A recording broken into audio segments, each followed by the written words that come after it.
Hey, in this video, have a look at how I get started with the ourLora project. So I'm going to be copying the fbmStarter repository in GitHub, make it an ourLora repository.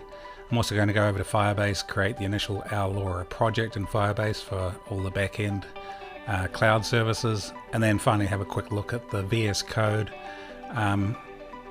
where I pull down the ourLora repository and organize some of the folders to separate the Angular code from the IoT MicroPython code.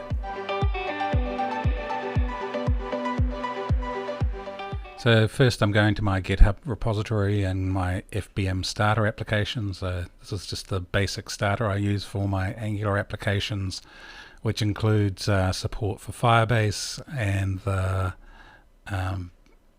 material design components, as well as a few other things like the Cypress testing suite in it.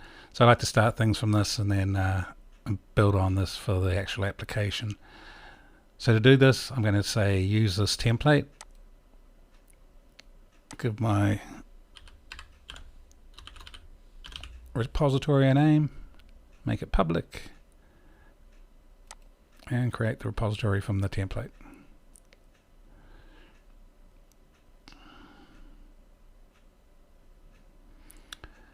So I have our ourLora repository now, and I've got instructions here on what I need to do to convert my fbmStarter code to ourLora code just to get things started. Okay, so I'm going to create my new Firebase cloud service. I'm going to call it ourLora. I'll enable Google Analytics, sounds good, and I already have a Google Analytics account I'm going to use. So I'll let this go through and it'll create the empty ourLora project in the cloud, in the Google's cloud. So I'm going to do some things here. So I'm going to set up authentication. So I'm going to say, going to enable Google's authentication methods. I'm also going to enable email because I'm going to be using that later as an authentication method. That's good. I'm going to use Cloud Firestore. Let's create the database. We'll say we'll start in test mode, but I'm going to update the rules anyway, so this won't matter too much.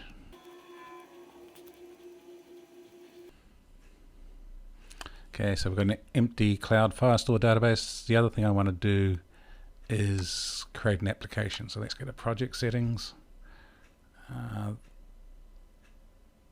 That all looks good. So I'm going to go and create a web application. I'll call it outLora as well. I'll also set up hosting while we're at it and register the application.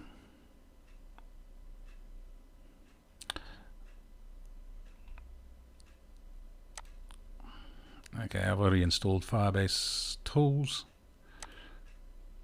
and let's go to the console. And the other thing I want to do is get the config information because this goes into my Angular application. So I want to get the URL to the GitHub ourLora repository. So I just copied it here, and in here I can do a Control-Shift-P, get clones selected, paste in that URL, decide where I want to put it. I want to actually put it in my projects file.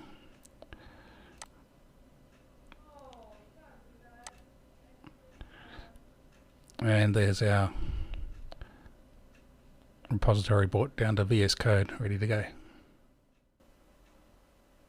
So continuing to follow the fbmStarter instructions, I'm going to go into my VSCode, do a replace in all files, and first fbmStarter to my new name ourLora.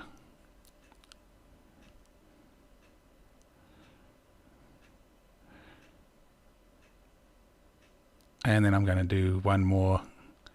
I'm going to replace fbm-starter with ourLora or our-Lora. That takes care of some of the camel case changes that are needed. Next I'll do a quick npm I to install all the node libraries. I'll do this at 2 levels, both for the at the app level, and I also do it in the functions folder. I'll just do a quick check, do an ng build prod, just to go through a build cycle, make sure things are hanging together. So we go into environments. I need to update the information in environments. Let's try that again. So those are updated. The other thing I need to do is set up Firebase. So I'll close those down. So I need to connect Firebase to that Firebase CLI in my client here to navigate that Firebase project. To do that, first I need to remove this Firebase service.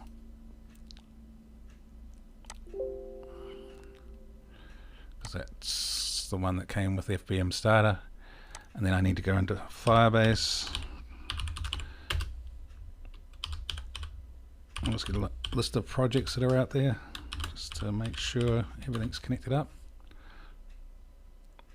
Okay, so I see ourLora out there, but at the moment I'm not connected to it. So what I'm going to do is Firebase use add, and it's going to ask me which Firebase project I'm going to use. Select that one. I'm not splitting up my Firebase cloud backends. Everything's production, so I'll just call it production. And after that, I should be able to deploy my Firebase rules. So I've got a richer set here that came with fbmStarter. Let's see, Firebase rules.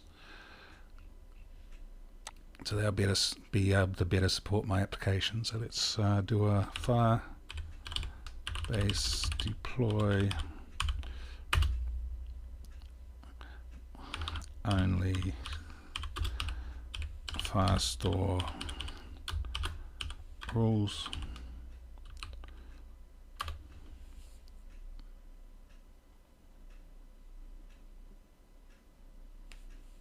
Okay, those were deployed. So now if I look at my Cloud Firestore, look at rules.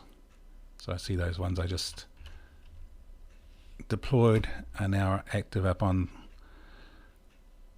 Cloud Firestore. So the final thing I want to do is just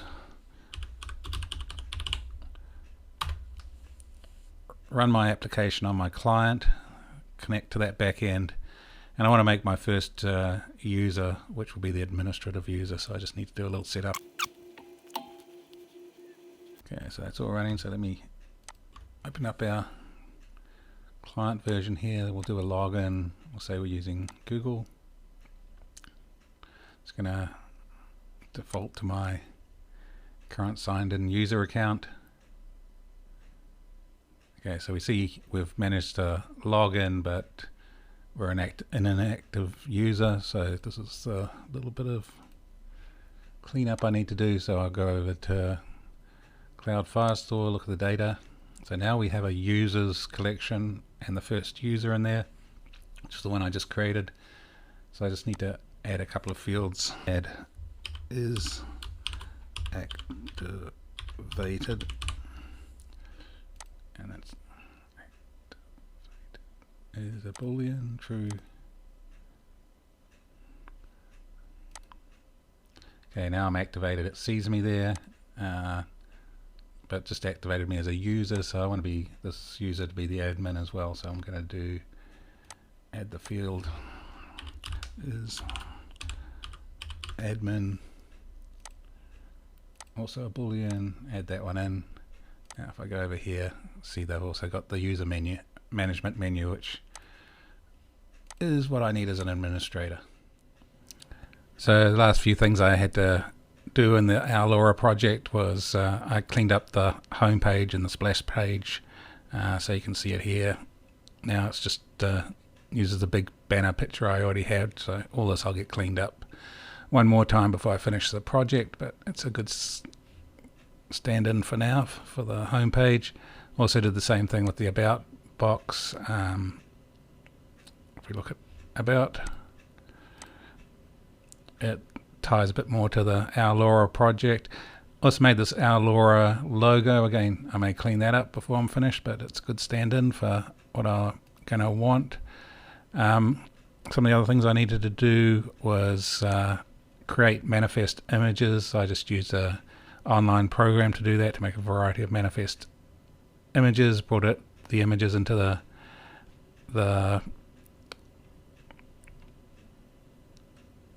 the assets icons folder, and also brought the manifest information in there as well. So that will help with progressive web applications, so it'll be using icons that make sense for the device that the application's running in. Some of the other things I did was create a new folder for MicroPython code, so this is where the IoT code will go. For now I just pulled over the base MicroPython code that I'd been working on in the LoRa base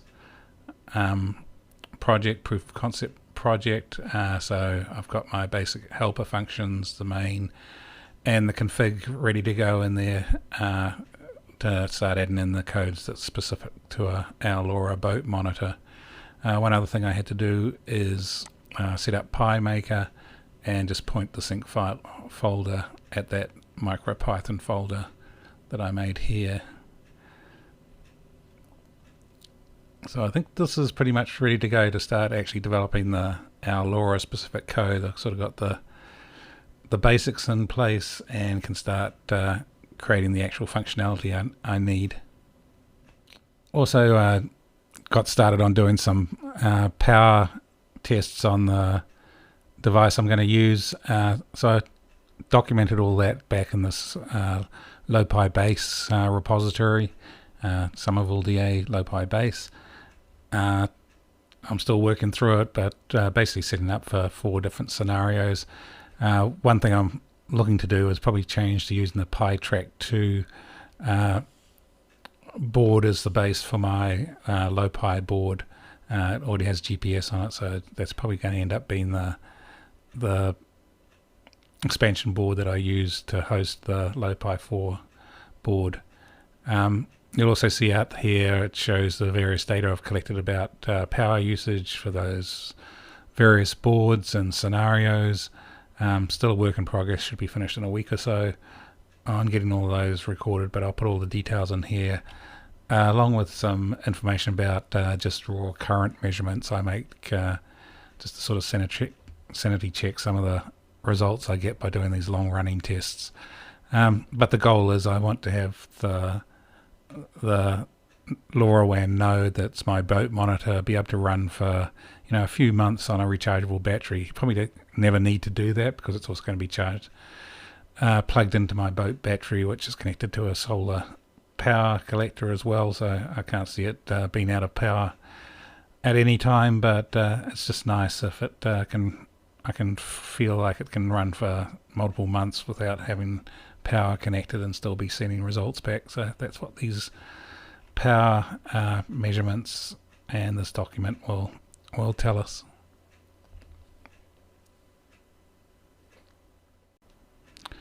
Okay, as well as those long-term measurements, I'm just going to be taking some measurements of current usage while the Lopi device goes through its transmit and sleep cycles. So you can sort of see here what I'm getting, the milliamps being used while it's transmitting, and then you see here while it's in sleep.